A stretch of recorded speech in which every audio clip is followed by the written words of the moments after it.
ఒక తమ్ముడు deputy CM, ఒక తమ్ముడు ఎమ్మెల్సీ, పట్టరాని ఆనందంలో మెగాస్టార్ చిరంజీవి.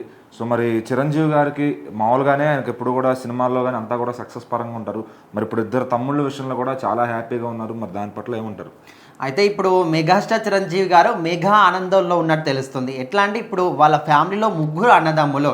నిజంగా వాళ్ళిద్దరికి అంటే వాళ్ళ ముగ్గురు కూడా పెళ్ళిళ్ళు అయిపోయి ఎవరి పాటు వాళ్ళు సపరేట్గా ఉంటున్నారంటే ఎక్కడెక్కడ కనిపించినప్పటికీ కూడా ఎప్పుడు కూడా వాళ్ళ ముగ్గురు కలిసికట్టుగానే ఉంటారు. చాలా సందర్భాల్లో సినీతారులే కావచ్చు, రాజకీయ నాయకులే కావచ్చు, చాలామంది కూడా అన్నదమ్ములు అంటే విడిపోవడం కానీ, ఆస్తి తగాదాలు రావడం కానీ ఇలాంటివన్నీ కూడా చూస్తూ ఉంటాం.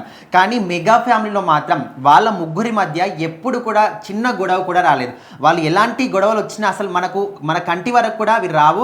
సో వాళ్ళు ఎప్పుడు కూడా కలిసి కట్టుగానే ఉంటారు. సో ఇప్పుడు మాత్రం చూసుకుంటే మెగాస్టార్ చిరంజీవికి పట్టలేని ఆనందంలో ఉన్నట్టు తెలుస్తుంది. అక్కడ చిన్న తమ్ముడేమో డిప్యూటీ సీఎం, పెద్ద తమ్ముడేమో ఎమ్మెల్సీ. తొందరలోని మంత్రిత్వ శాఖలో కూడా అడుగు పెట్టబోతున్నాడు. అంటే ఎప్పటి నుంచో కూడా నాగబాబు గారికి ఇక్కడ ఎంపీ సీట్ అన్నారు, ఎమ్మెల్సీ అన్నారు, అంటే మంత్రి అన్నారు. సో ఇలా రకరకాలుగా వినిపించినప్పటికీ కూడా ఎప్పటికప్పుడు దాన్ని పోస్ట్పోన్ చేస్తూ ఏదో ఒకటి చెప్తూనే వస్తున్నారు.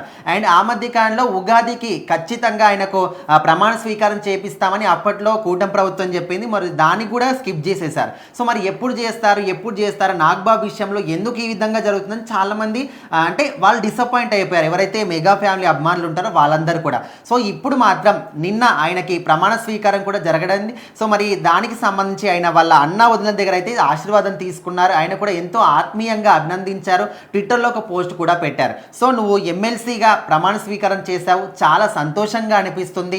ఏ విధంగా అయితే పవన్ కళ్యాణ్ ముందుకెళ్తున్నాడో నువ్వు కూడా అదే విధంగా ప్రజల కోసం పాటుపడుతూ వాళ్ళ అభివృద్ధిని కోరుకుంటూ రాష్ట్రం యొక్క అభివృద్ధికి పాటుపడాలని మనస్ఫూర్తిగా కోరుకుంటున్నాను, శుభాభినందనలు అనే విధంగా నాగబాబుకి తెలియజేయడం జరిగింది. అండ్ అదేవిధంగా వాళ్ళ వదిన గారు సురేఖ గారు కూడా ఆయనకు ఒక ఖరీదైన పెన్నును కూడా గిఫ్ట్గా ఇవ్వడం జరిగింది. అప్పట్లో పవన్ కళ్యాణ్ డిప్యూటీ సీఎంగా గెలుపొందినప్పుడు కూడా వాళ్ళిద్దరు అదే విధంగా ఆహ్వానించారు. ఒక పెన్ను కూడా ఆయనకు కూడా గిఫ్ట్గా ఇచ్చారు. సో దీని ప్రకారం చూసుకుంటే ముఖ్యంగా వాళ్ళ ఇప్పుడు మెగాస్టార్ చిరంజీవి గారు తెలుగు సినిమా ఇండస్ట్రీకే బాస్, అక్కడ పవన్ కళ్యాణ్ గారు డిప్యూటీ సీఎం, నాగబాబు గారు ఎమ్మెల్సీ. సో వాళ్ళ ఫ్యామిలీలో ప్రతి ఒక్కరు కూడా ఒక ప్రత్యేకమైన స్థానం అయితే ఏర్పడింది. సో మరి ఇద్దరి తమ్ముళ్ళని చూసి మెగాస్టార్ చిరంజీవి మాత్రం చాలా సంతోషపడుతున్నాడు. సో వాళ్ళ ముగ్గురిని చూసిన ప్రేక్షకులు కూడా హ్యాపీగా ఫీల్ అవుతున్నారు.